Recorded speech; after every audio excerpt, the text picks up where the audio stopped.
आज के समय में इंटेलिजेंट क्वोशंट की तुलना में इमोशन क्वोशंट को कहीं अधिक महत्व दिया जाता है। लोग अपने आसपास की एनर्जी को महसूस करके आपके बारे में निर्णय ले सकते हैं। स्कैरी है ना? कोई आपसे बात किए बिना भी आपको जज कर ले रहा है। हमें हमेशा से सिखाया गया है कि फर्स्ट इंप्रेशन बहुत मायने रखता है और साथ ही हमें यह भी बताया जाता है कि किसी व्यक्ति को उसके फर्स्ट इंप्रेशन के आधार पर मत आंकें। अब मैं आपको बता दूं, आपकी एनर्जी आपको किसी और से कहीं ज्यादा प्रभावित करती है जब लोग आपके आसपास होते हैं। इस पर ध्यान केंद्रित करने की बजाय जब आप अपने सेल्फ के साथ होते हैं तो आप जो महसूस करते हैं उस पर ध्यान देना शुरू करें। क्या आप अपनी एनर्जी में रहना पसंद करते हैं? क्या आप अपने साथ समय बिताना पसंद करते हैं? या आपका मन फियर, इनसिक्योरिटी और पास्ट में हुए ट्रॉमा से भरा हुआ है? अपने आप को अपनी सोल के साथ अलाइन करना मुख्य रूप से उस फ्रीक्वेंसी पर निर्भर करता है जिस पर आप वाइब्रेट कर रहे होते हैं। तो आइए पहले समझ लेते हैं कि ऑरा क्या चीज है। ये एक लिविंग बीइंग के शरीर के चारों ओर माना जाने वाला सपोज्ड इमेंशन होता है और इसे व्यक्ति का एसेंशियल पार्ट माना जाता है। इसको देखकर आप बहुत ही आसानी से समझ जाएंगे कि आपके आसपास का व्यक्ति फ्रेंडली, रूड, चीयरफुल या एरोगेंट है। ये जानकारी आप उनके ऑरा से इजीली डिड्यूस कर सकते हैं। कई अन्य फैक्टर्स जैसे कि वो अपने आप को कैसे परसीव करते हैं, वो किस प्रकार के कपड़े पहनते हैं, जब वो बात करना शुरू करते हैं तो वो जिस टोन का उपयोग करते हैं, उन सभी चीजों की मदद से आप किसी व्यक्ति के ऑरा को समझ सकते हैं। यदि आप किसी को ब्राइट क्लॉथ्स पहने हुए देखते हैं तो आपके दिमाग में तुरंत ये ख्याल आएगा कि ये वही व्यक्ति है जो बहुत ही ज्यादा अप्रोचेबल है। ऐसे लोग आपको डल और बोरिंग पर्सन नहीं लगेंगे। लेकिन फिर भी अगर आपको लगता है कि जब आप उनके आसपास होते हैं तो कुछ ऑफ फीलिंग आती है, तो यही उनका ऑरा है। आपके पास कोई लॉजिकल कारण नहीं होगा, आप इसे जस्टिफाई करने में भी सक्षम नहीं होंगे।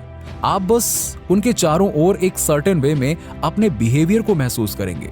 कुछ डिफरेंटली फील करने के लिए कोई आपको ब्लेम नहीं कर सकता, क्योंकि आप उस एनर्जी को अट्रैक्ट करते हैं जिस पर आप वाइब्रेट करते हैं। Higher vibrations abundance, faster manifestations और अलाइनमेंट को अट्रैक्ट करती है। आपके जीवन में हर छोटी चीज अलाइन होने लगती है। आपको ऐसा लगता है कि आप दुनिया के शीर्ष पर हैं। आपको लगता है कि ये आपके जीवन का सबसे अच्छा समय है। यही आपकी ऑरा का आप पर प्रभाव है। अब जब हमने अपने आसपास की एनर्जी के इंपैक्ट को देख लिया है, तो आइए समझते हैं कि हम इसे कैसे क्लीन, प्योर और पावरफुल रख सकते हैं। First, skin cleaning. अपने सबसे थिकेस्ट पॉइंट पर भी हमारी स्किन केवल कुछ ही मिलीमीटर ही थिक होती है, लेकिन ये अभी भी हमारी सबसे भारी और सबसे लार्जेस्ट ऑर्गन है, जो हमारे शरीर के वजन का लगभग 1/7 पार्ट है। हमारी स्किन भी कोल्डनेस, गूज़बम्प्स, वार्मथ या पसीने के माध्यम से दूसरों द्वारा पहचाने जाने योग्य इमोशंस को एक्सप्रेस करती है। अपनी स्किन को साफ रखना प्राइमरली भोजन के सेवन यानी कि फूड इनटेक और मेंटल स्टेबिलिटी से संबंधित है। जिस प्रकार से प्रोसेस्ड फूड को हम कंज्यूम करते हैं, वो उन हार्मोन्स को उत्पन्न करता है जो डिस्कंफर्ट, एंजाइटी और हमारे शरीर में इम्बैलेंस पैदा करता है। As a result acne, pimples और हमारी स्किन को गंभीर नुकसान होता है, जो लो एनर्जी में कंट्रीब्यूशन देता है। सेकंड, पानी को एनर्जी क्लिंजर के रूप में इस्तेमाल करना। आपकी एनर्जेटिक स्किन आपकी फिजिकल स्किन के समान है, और यदि आप अपनी फिजिकल स्किन को अपनी एनर्जी बाउंड्री का सिंबल मानते हैं, तो आप अपने आप में एक बहुत बड़ा परिवर्तन देखेंगे। हम अपने आप को क्लीन एंड फ्रेश रखने के लिए पानी का उपयोग करते हैं, और इसमें कोई डाउट नहीं है कि हम स्नान करने के बाद तरोताजा महसूस करते हैं। लेकिन क्या होगा यदि मैं आपसे कहूं कि आप शावर लेते समय अपनी एनर्जी में एक्सट्रीम चेंजेस ला सकते हैं? बाथिंग सॉल्ट्स, हर्ब्स और रिलैक्सिंग म्यूजिक ना सिर्फ आपका मूड अपलिफ्ट करेगा, बल्कि उन सभी नेगेटिविटीज को भी दूर करेगा जिन्हें आप अपने साथ लिए घूमा करते हैं। बाथिंग सॉल्ट का उपयोग शुरू करने के बाद ज्यादातर लोगों ने खुद में एक बड़ा बदलाव देखा, क्योंकि ये स्किन पर एक सॉलिड लेयर बनाता है और फिर पानी की सारी नेगेटिव एनर्जी को दूर कर देता है। अपनी एनर्जी में पॉजिटिव बदलाव करने के लिए शावर लेते समय अफर्मेशंस का उपयोग करना एक बहुत ही बढ़िया तरीका है। थर्ड, एक प्रोटेक्टिव बबल। डीप मेडिटेशन में अपने चारों ओर लाइट के बबल्स की कल्पना करना और महसूस करना आसान होता है। आप इंटेंशनली एक प्रोटेक्टिव बबल बनाना चुन सकते हैं। इसके पीछे की इंटेंशन यूनिवर्स द्वारा प्रदान की गई सुरक्षा यानी कि प्रोटेक्शन है। आप हमेशा सभी नेगेटिव एनर्जी से प्रोटेक्टेड, सेफ महसूस करेंगे क्योंकि ये बबल किसी भी नेगेटिव एनर्जी को पास थ्रू नहीं होने देगा। अपने शरीर को लाइट एंड हीलिंग एनर्जी से भरें, जो आपके आसपास के हर नेगेटिव वाइब को निगेट करने में मदद करेगा। जब आपके आसपास बहुत सारी नेगेटिव एनर्जी रोटेट कर रही होगी तो आप फुल्ली सेफ एंड प्रोटेक्टेड महसूस करेंगे और यही वो समय है जब आप यूनिवर्स से सच्ची सुरक्षा रिसीव करेंगे। फोर्थ, अपने शब्दों का प्रयोग सावधानी से करें। जब आप अधिक सेल्फ अवेयर हो जाते हैं तो आप महसूस करते हैं कि आपके शब्दों का आप पर बहुत प्रभाव पड़ता है। मैं प्रोटेक्टेड हूं, मैं रेजिलेंट और सुंदर हूं और ग्रो कर रहा हूं। अगर इस तरह के शब्द आप पर इतना पॉजिटिव इंपैक्ट डालते हैं तो जरा सोचिए कि दूसरी तरह के शब्द आपके लिए क्या क्या कर सकते हैं। आप किसके लिए यस कहते हैं और आप किससे सहमत हैं, इस बारे में बहुत केयरफुल रहें।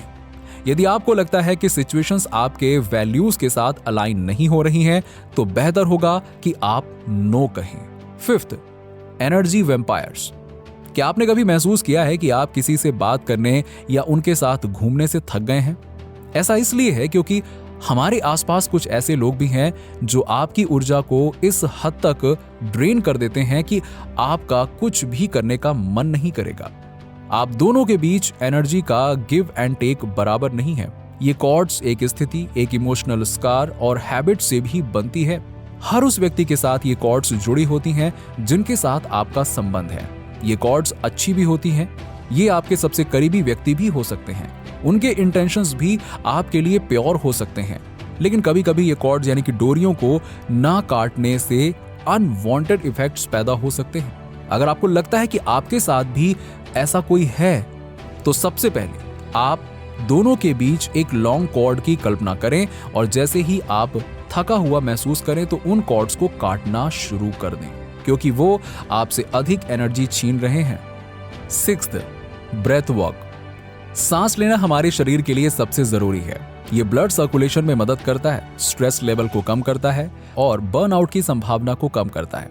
ब्रीदिंग एक्सरसाइज आपकी एनर्जी में एक बड़ा बदलाव दिखाते हैं क्योंकि ये ब्लड में ऑक्सीजन सप्लाई को मेंटेन करते हैं। अक्सर ब्रीदिंग को फॉर ग्रांटेड लिया जाता है।